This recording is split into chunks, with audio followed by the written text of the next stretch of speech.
Hi friends, welcome to Sikdar's academy. Sikdar's একাডেমিতে সবাইকে স্বাগত। এই মুহূর্তে একটা গুরুত্বপূর্ণ বিষয় যে যারা টেট পাস করেননি এমন যারা ইন সার্ভিস শিক্ষক রয়েছেন, তো তারা এখনই পদত্যাগ করুন, না পারলে অবসর নিন। সুপ্রিম কোর্টের যে বিস্ফোরক নির্দেশ সেই বিষয়ে আমরা আলোচনা করব। যে দেশের প্রাথমিক এবং উচ্চ প্রাথমিক শিক্ষা ব্যবস্থার গুণগত মান বজায় রাখতে এক ঐতিহাসিক এবং কঠোর রায় দিল ভারতের সর্বোচ্চ আদালত।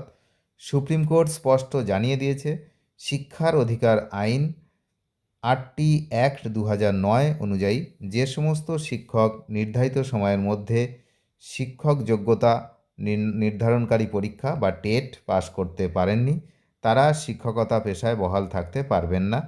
হয় তাদের পদত্যাগ করতে হবে, না হয় তাদের বিভাগীয় নিয়ম অনুযায়ী চাকরি থেকে অবসর নিতে হবে। 2009 সালের শিক্ষার অধিকার আইন প্রবর্তিত হওয়ার পর থেকে সারা দেশে শিক্ষক নিয়োগের ক্ষেত্রে টেট উত্তীর্ণ হওয়া বাধ্যতামূলক করা হয়। কেন্দ্রীয় সংস্থা এনসিটির গাইডলাইন অনুযায়ী প্রাথমিক ও উচ্চ প্রাথমিক স্তরে পড়ানোর জন্য এই পরীক্ষা উত্তীর্ণ হওয়া আবশ্যিক যোগ্যতা হিসাবে বিবেচিত।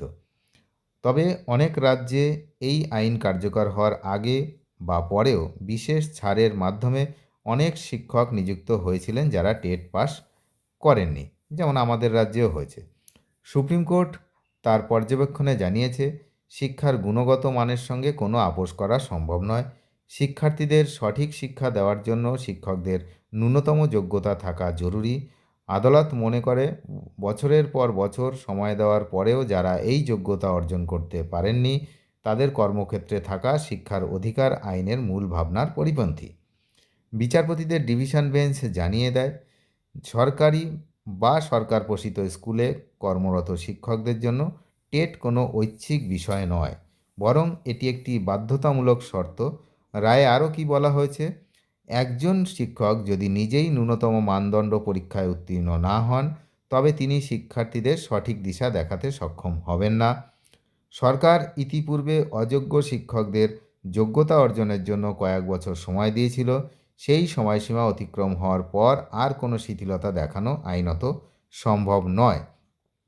বিকল্প ব্যবস্থা কী আছে? যারা এই যোগ্যতা অর্জনে ব্যর্থ হয়েছেন তাদের সম্মানজনকভাবে পদত্যাগ করার সুযোগ দেওয়া উচিত, অন্যথায় কর্তৃপক্ষ তাদের বিরুদ্ধে প্রশাসনিক ব্যবস্থা গ্রহণ করে অবসর দিতে পারবে। তো রাজ্যগুলোর উপরে এর জন্য যে প্রভাব, সেটা হচ্ছে সুপ্রিম কোর্টের এই রায়ের ফলে পশ্চিমবঙ্গ সহ ভারতের একাধিক রাজ্যে কর্মরত হাজার হাজার শিক্ষকের ভাগ্য সংকটের মুখে। বিশেষ করে যারা 2010 সালের পর নিযুক্ত হয়েছেন এবং এখনও টেট ক্লিয়ার করতে পারেননি, তাদের জন্য এই নির্দেশিকা অশনি সংকেত। রাজ্য সরকারগুলোকে এখন এই শিক্ষকদের একটি পূর্ণাঙ্গ তালিকা তৈরি করতে হবে এবং সুপ্রিম কোর্টের নির্দেশ মোতাবেক পরবর্তী পদক্ষেপ নিতে হবে। এই রায়ের ফলে শিক্ষক মহলে তীব্র চাঞ্চল্য সৃষ্টি হয়েছে। অনেক প্রবীণ শিক্ষকের দাবি, নিয়োগের সময় তাদের ক্ষেত্রে এই নিয়ম কার্যকর ছিল না। কিন্তু আদালতের স্পষ্ট বার্তা, আইন সবার জন্য সমান এবং শিক্ষার গুণগত মান রক্ষার কোনো ব্যক্তি স্বার্থকে অগ্রাধিকার দেওয়া হবে না। তবে যারা দীর্ঘ সময় ধরে শিক্ষকতা করছেন এবং অবসরের কাছাকাছি পৌঁছে গেছেন, তাদের ক্ষেত্রে কোনো মানবিক দিক বিবেচনা করা হবে কিনা তা নিয়ে আইনি মহলে চর্চা চলছে। যদিও সুপ্রিম কোর্টের বর্তমান সুর অত্যন্ত কঠোর। শিক্ষার অধিকার নিশ্চিত করার অর্থ কেবল স্কুলের ভর্তি নয়, বরং যোগ্য শিক্ষকদের মাধ্যমে সঠিক শিক্ষা প্রদান করা। সুপ্রিম কোর্টের এই রায় দেশের শিক্ষা ব্যবস্থার শুদ্ধিকরণ প্রক্রিয়ার এক বড় পদক্ষেপ।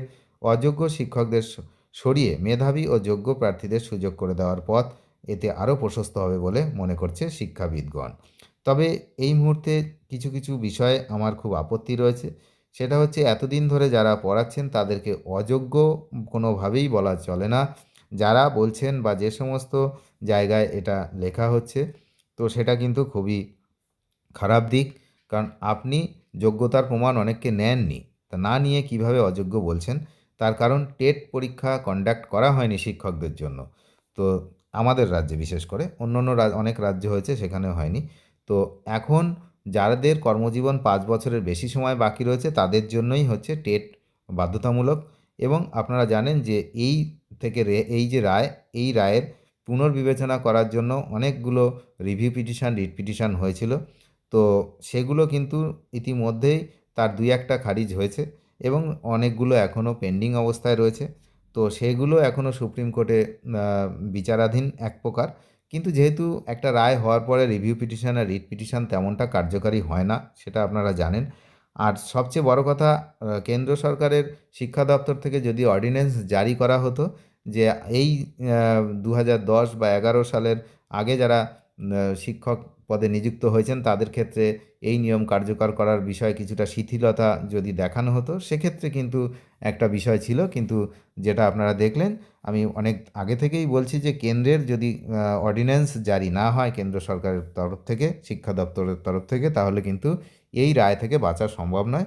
তো তেমনটাই কিন্তু হতে যাচ্ছে, এটাই মনে করছে শিক্ষাবিদ থেকে আপামর জনসাধারণ।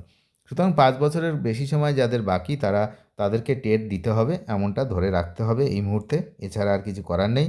আর যারা হচ্ছে 5 বছরের কম সময় কর্মজীবন বাকি রয়েছে তাদের তো কোনো চিন্তার কোনো কারণ নেই। তাদের যথাসময়ে তাদের যে 60 বছর পূর্ণ হবে তখন তাদের অবসর হবে। আর যদি এই যে যাদের 5 বছরের বেশি সময় কর্মজীবন বাকি রয়েছে তারা যদি টেটে উত্তীর্ণ না হতে পারেন, যেটা আপনারা জানেন যে টাইমটা দেওয়া হয়েছে, পরবর্তী 2 বছর টাইম দেওয়া হয়েছে আগামী, তো তার অলরেডি 6 মাস কেটে গেছে। তো তার মধ্যে তাদেরকে টেট উত্তীর্ণ হতে হবে। সেটা যদি না হয় তাহলে কিন্তু তাদের বাধ্যতামূলকভাবে অবসর গ্রহণ করতে হবে, এমনটাই কিন্তু রায়ে স্পষ্ট করে বলা ছিল। অনেক ধন্যবাদ শেষ পর্যন্ত দেখার জন্য। চ্যানেলে যারা নতুন তারা নিয়মিত আপডেট পেতে অবশ্যই চ্যানেলটিকে সাবস্ক্রাইব করে সঙ্গে থাকবেন। Thank you.